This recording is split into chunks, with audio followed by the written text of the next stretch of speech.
دوستان عزیز، در نزد شما انگوری آلویکا می باشد. پخته رسیده است. ما برای از همین زنبورها احتیاط کردن در خلطه گرفتیم، لیکن رزق نصیبی اینا رو ماندیم. این هم گوشت نمونن گفتیم هم زنبور هم پرنده ها بخورن، هم ما میخوریم، هم ما میرسد. ببینید ما اونجا پرنده ها خورده استودن، زنبور ها خورده استودن، لیکن ما آدم یک شینگل چشی چینده گیرم من از نزدیک نشانتیم.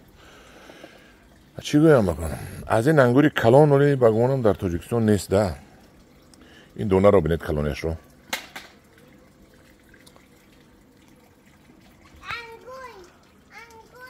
انا اینش رو بینید، آز بیتیم انا انگور گوسته است. ما برشو بردش تخور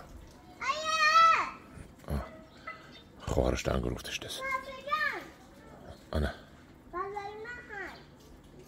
این انگوری آلویکا می باشد.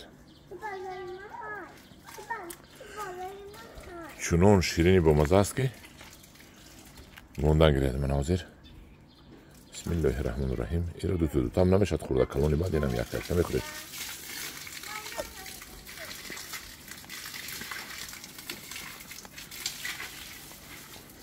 اینه چورتاشو میخوره سر میشید. خمان رو دستی من بینید چقدر کلان است. بگمانم از این میهول نداریم یا داریم نمیدونم، خیلی تیرمو معلوم میشود. بگمانم نداریم. من این آلویکا